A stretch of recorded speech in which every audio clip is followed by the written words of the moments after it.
Hace 160 años, en los bosques del norte de la India, fueron descubiertas las ruinas de una gran ciudad, de la que se había perdido por completo el rastro.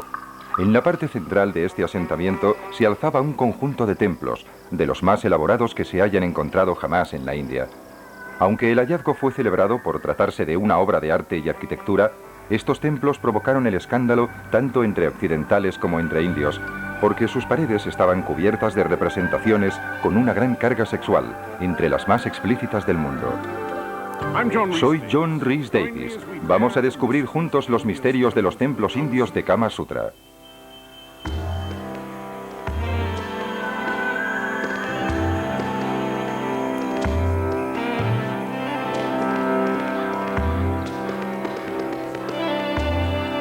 Hace mucho tiempo, en las colinas del norte de la India, caracterizadas por profundos barrancos excavados por los ríos a lo largo de los siglos, vio la luz una gran dinastía. Este reino gozó de prosperidad durante 300 años. Sus soberanos construyeron su capital aquí, en Khajuraho, y la enriquecieron con algunos de los mayores templos de toda la India.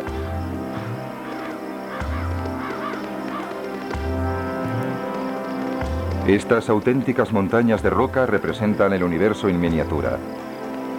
La vida entera está esculpida en estos muros. Desde las divinidades hasta los soberanos. Pasando por la gente corriente, representada realizando sus actividades cotidianas. Hoy día, estos templos son una atracción para los turistas de todo el mundo.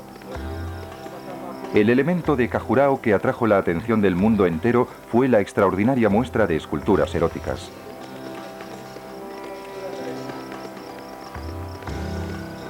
De forma insospechada, puede verse aquí representado el acto sexual realizado de todas las formas imaginables, una especie de recorrido por los hábitos sexuales de la Edad Media. Realizadas hace alrededor de 1000 años, estas esculturas mantienen todavía intacto el poder de asombrar, incomodar y excitar.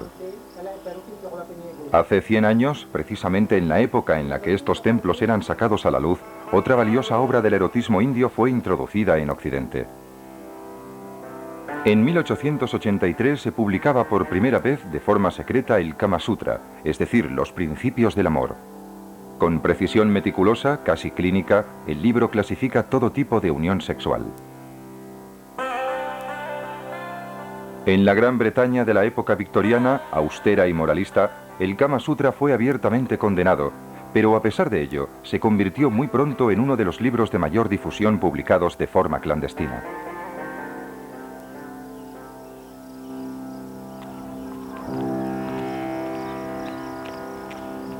Pero si el Kama Sutra se limitaba a describir con palabras las diferentes formas de unión sexual, las esculturas de Khajuraho las mostraban públicamente, de forma visible para todos.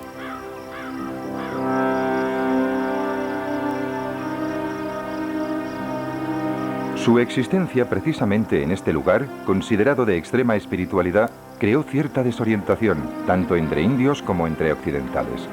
Tras un siglo de estudios, los arqueólogos han encontrado por fin algunas respuestas. La historia moderna de los templos comienza bajo el Imperio Británico en la India.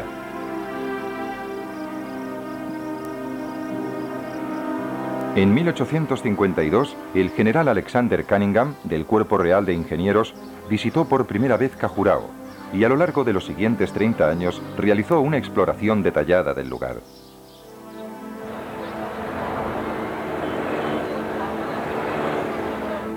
Cuando Krishna Derby se convirtió en director del Observatorio Arqueológico de la India, continuó la actividad de Cunningham. Nosotros le llamamos el padre de la arqueología de la India, porque fue el supervisor, el responsable de todos los yacimientos arqueológicos del norte de la India. Estas fotografías demuestran el estado de abandono de los templos cuando Cunningham empezó su trabajo. Las paredes se resquebrajaban, los tejados se caían a trozos, todo ello estaba cubierto de vegetación. Las minuciosas descripciones de Cunningham sentaron las bases para posteriores generaciones de arqueólogos. El general Cunningham no dudó en manifestar su opinión sobre este tipo de arte erótico. Inmediatamente sobre la base del templo se encuentran 3 niveles de esculturas. Todas indecentes y la mayor parte incluso obscenas.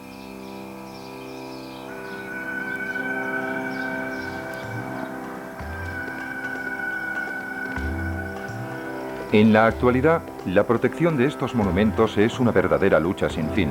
Los efectos destructivos del clima tropical de la región se encuentran entre los elementos que más preocupan. Aquí, las temperaturas giran en torno a los 40 grados y las lluvias alcanzan un nivel de 1 metro todos los años. En tales condiciones ambientales proliferan los hongos, las algas y los musgos que se infiltran entre las rocas, erosionando la superficie de las estatuas. Durante la estación de los monzones, el agua de la lluvia se filtra en las grietas, debilitando los muros de sujeción. Los cimientos se hinchan y la integridad de las estructuras resulta afectada en su base.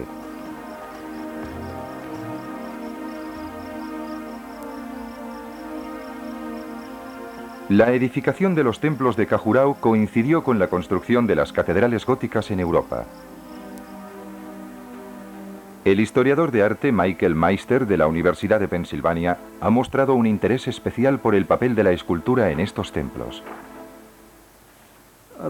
Los templos de Khajuraho fueron construidos entre los siglos X y XII, un período en el que la arquitectura en la India había adoptado formas algo barrocas. Pero la proliferación de esculturas forma parte del significado del templo. Lo convierte en un modelo del cosmos, de cómo ha sido creado el mundo, y explica en qué consiste su diversidad. En Khajuraho, los grandes templos están situados en alto, sobre una plataforma. El pavimento de esta plataforma representa el mundo divino. En la parte inferior, como si nos encontráramos por debajo del nivel divino, pueden admirarse relieves con imágenes que recorren todo el perímetro y que muestran distintos aspectos de la vida humana. Aparecen guerreros, reyes y obreros trabajando en la escultura de las rocas para el templo. Es un intento de representar en esos 1000 pies de escultura, alrededor de 300 metros, el mundo terrenal, la India medieval, no el mundo divino. En muchas culturas aparecen representaciones simbólicas del universo. Solo en la India se pone especial énfasis en las representaciones eróticas. A lo largo de los años se ha tratado de dar una explicación a este fenómeno. Tenían una finalidad puramente religiosa y eran por tanto una forma de poner a prueba la castidad de los monjes, obligándoles a convivir con las tentaciones de los placeres de la carne. ¿Tendrían tal vez una finalidad comercial al constituir una atracción para los peregrinos a los que se les mostraban las prostitutas del templo? ¿O bien esas estatuas servían como manual de enseñanza? Lo único que sabemos es que los templos fueron edificados en un periodo de declive de la población. Una cosa es segura, en la India sexo y religión han estado casi siempre ligados entre sí, y en Khajuraho siguen estándolo en la actualidad. Todos los años, en otoño, las mujeres de la aldea participan en un antiguo rito de la fertilidad. Cada mañana se levantan al alba, se visten con sus ropas más elegantes y se dirigen al templo de las Chausat Yogini. Una vez allí, antes de entrar, depositan sus ofrendas de flores y agua.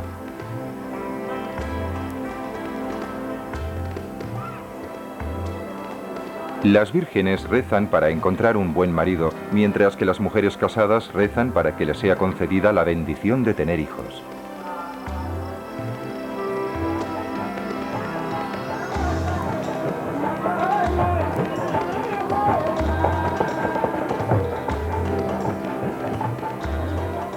Al anochecer, se reúnen todas para celebrar el don de ser mujer. Esta es la fiesta de Durga, diosa ligada a la fertilidad y a la tierra y poderosa exterminadora de demonios.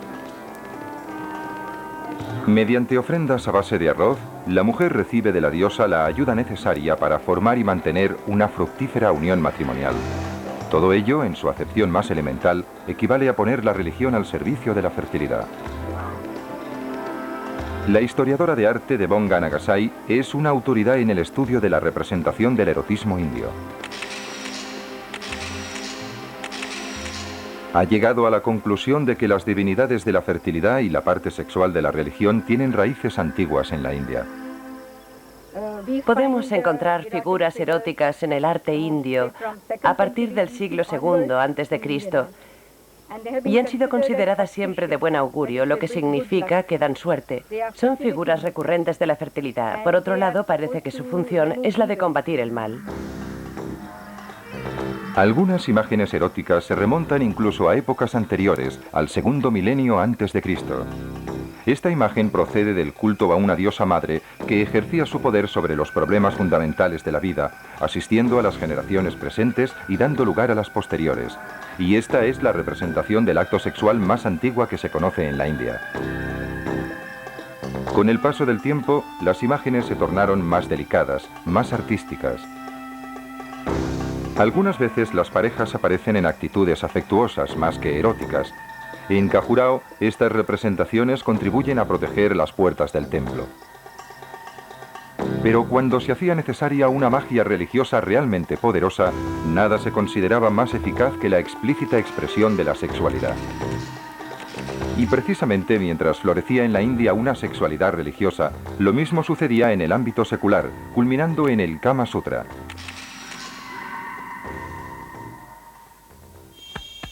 Hace 1600 años, cuando las rutas comerciales entre Oriente y Occidente atravesaban la India, la clase de los comerciantes indios gozaba de una prosperidad sin precedentes. En las ciudades floreció una cultura sofisticada, tan delicada a su manera como la de la Grecia clásica. Los acaudalados comerciantes que se entregaban a los placeres de la vida eran conocidos como Nagaraka, hombres de ciudad.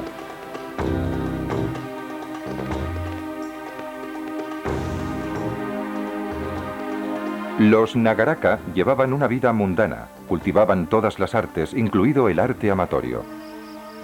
Precisamente dirigido a ellos se escribió el Kama Sutra, tal y como nos lo explica el profesor Kerapodia, experto en historia medieval. Kama Sutra desarrollado en capítulos, el Kama Sutra es un texto que trata de cómo un hombre debe relacionarse con los aspectos físicos del amor a lo largo de su vida.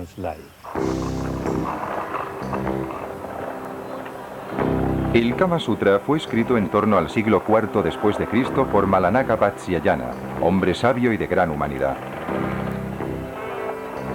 Instruye a los jóvenes sobre temas de interés universal, es decir, sobre cómo llevar una vida satisfactoria y sexualmente plena. Enseña a los hombres a ser buenos maridos y a las mujeres a ser buenas esposas.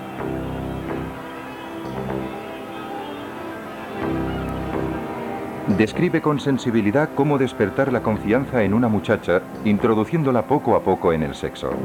Las mujeres tienen la misma naturaleza que las flores y es necesario acercarse a ellas con suma delicadeza. Al mismo tiempo, Vatsyayana ofrece indicaciones sobre cómo introducirse en un harén. Él no lo aprueba, pero da útiles consejos para lograr no ser capturados. Más o menos en la misma época en la que estaba siendo redactado el Kama Sutra, otros estudiosos reunían y codificaban los textos antiguos que serían la base del hinduismo. Los mitos y las leyendas reunidos por estos estudiosos refuerzan los antiguos vínculos entre religión y sexualidad.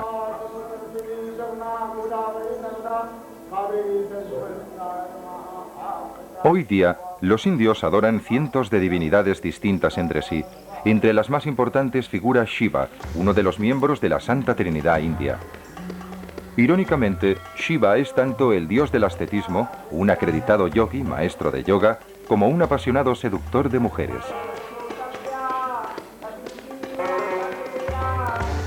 Su símbolo es el linga, un falo siempre en erección. Khajuraho cuenta con uno de los linga más grandes de toda la India. Una enorme columna de arenisca de cerca de 2 metros de altura y 1 metro de diámetro.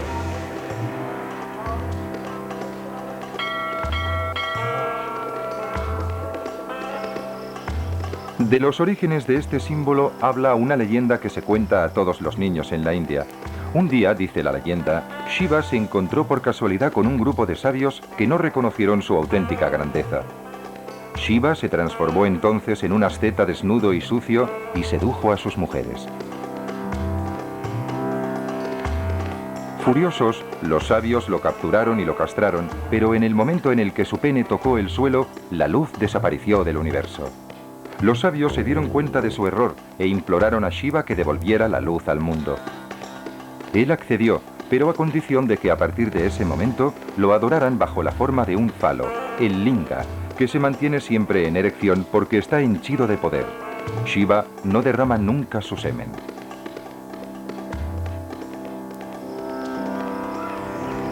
Pero, ¿quién edificó los templos de Shiva y de los demás dioses en Khajuraho? Estudios recientes demuestran que la respuesta es una mezcla de poder, religión y sexo.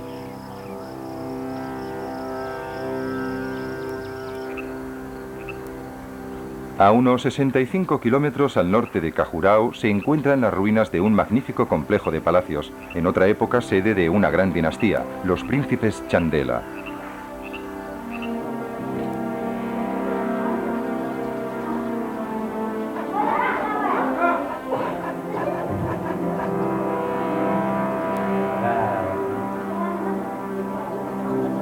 En el siglo V después de Cristo, los grandes centros comerciales indios estaban ya en decadencia y el poder se desplazaba hacia el campo. Al igual que sucedía en Europa, la India se disponía a entrar en el periodo más oscuro de su historia. Se desarrolló una clase feudal de campesinos, dominados por la aristocracia rural. En esta región de la India septentrional, los Chandela eran quienes detentaban el poder. Para justificar su supremacía, se inventaron una leyenda sobre sus orígenes. Según esta, una noche de verano, una joven viuda brahman de nombre Amadbati Awarf fue a bañarse a un pequeño lago en el bosque. Cuando el dios de la luna la vio desnuda, se quedó prendado de su belleza. Bajó a la tierra y la raptó. Cuando ella lo maldijo por haber mancillado su honor, sellaron un pacto. El hijo que naciese de su unión se convertiría en un hombre poderoso. Y así fue. Amadbati dio a luz a Chandravatna, hermoso como la luna. Fue él quien construyó los grandes templos de Khajuraho, donde fue coronado rey. Históricamente, los templos respondían a un objetivo político, constituían la manifestación pública de la riqueza y la importancia de los Chandela. Los príncipes reforzaron aún más su poder, estrechando alianzas con los brahmanes, la clase sacerdotal. Pero la dinastía de los Chandela no duró mucho tiempo. En pocos siglos, el poder de las familias feudales acabó por fragmentarse y los símbolos de su reinado, los templos, desaparecieron de la historia.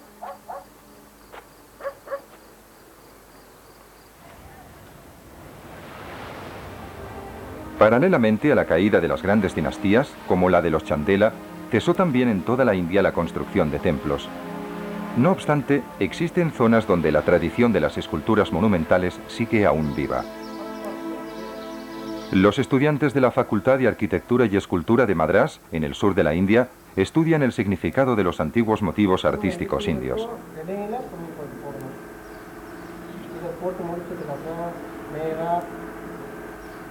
Bajo la dirección de maestros modernos, se les enseña a esculpir la piedra utilizando los mismos instrumentos que los grandes artistas del pasado.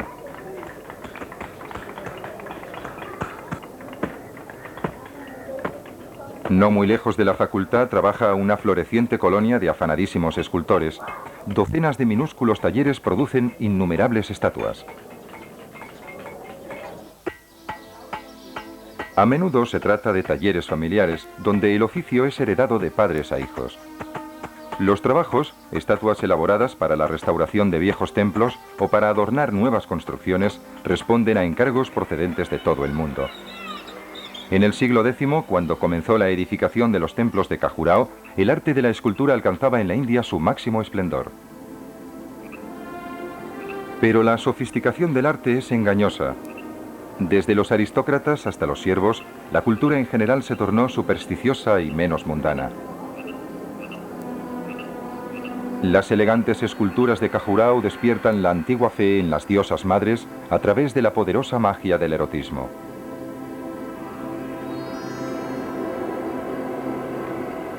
Lo mismo sucedió cuando surgió otra modalidad de culto, las danzas en los templos.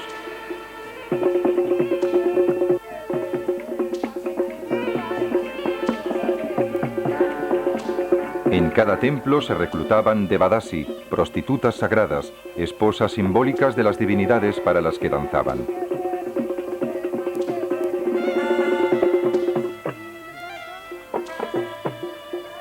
En la Edad Media llegaban incluso a unirse en actos sexuales con reyes y sacerdotes.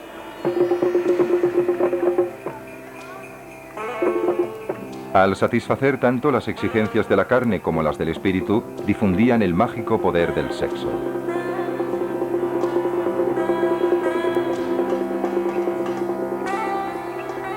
En Khajuraho, las esculturas eróticas asumieron un nuevo papel. Los templos constan de dos partes, un área más pública y un espacio interior y reservado, la cella, con el que comunica a través de un corto pasadizo de acceso. En este pasadizo, lo humano se encuentra con lo divino. Es aquí precisamente donde se hallan situadas las esculturas eróticas. Estas imágenes fueron colocadas en una zona que en los templos anteriores no habría tenido un significado especial. No están esculpidas en las paredes centrales y tampoco en las esquinas del templo. Se encuentran solo en ese muro de comunicación que une la zona destinada al hombre con la destinada a Dios. Es probable que el hecho de representar este tipo de imágenes, precisamente en estas paredes, constituya una especie de juego de palabras que describe la unión del mundo humano con el divino.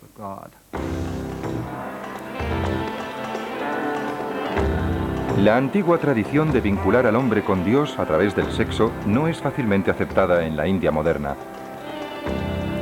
Manifestaciones públicas de actitudes cariñosas e inocentes como una pareja acogida de la mano son contempladas con desaprobación. Ni siquiera en el cine, cuyos carteles publicitarios prometen encendidas relaciones pasionales, tales demostraciones tienen mucho éxito. A los héroes y heroínas no les está permitido ni tan siquiera besarse. Los labios pueden temblar de deseo, pero nunca tocarse. No deja de resultar paradójico en una cultura que adora diariamente un falo erecto y que además ha sido artífice del Kama Sutra. Pero tal vez no. Para muchas sociedades el sexo no deja de ser un tema polémico. Hace 30 años, cuando el Kama Sutra fue publicado en Occidente, causó gran escándalo, aunque supuestamente las sociedades occidentales eran más liberales que la India.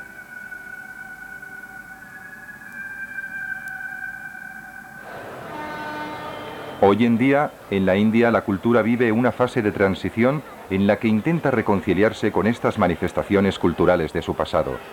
Si reconocemos lo que la historia nos puede enseñar, la India conseguirá finalmente asimilar su herencia histórica.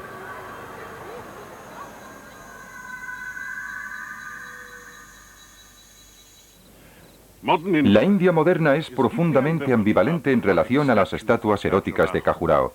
Aunque orgullosa de sus resultados artísticos y complacida por la riqueza turística que suponen, la sociedad india se muestra hoy aún más púdica que durante el dominio británico. En 1948, después de la independencia, la India aprobó una ley, la primera en su género promulgada en esta nación, que prohibía ciertos comportamientos sexuales. Se dice que un miembro del Parlamento, en otro tiempo compañero del Mahatma Gandhi, propuso solemnemente que las estatuas de Khajuraho fueran cubiertas de cemento. Probablemente no deba extrañarnos que estas esculturas sigan siendo hoy objeto de controversia, ya que su poder, tanto mágico como religioso, artístico y sexual, sigue siendo por su intensidad el mismo que el que poseyeran hace miles de años.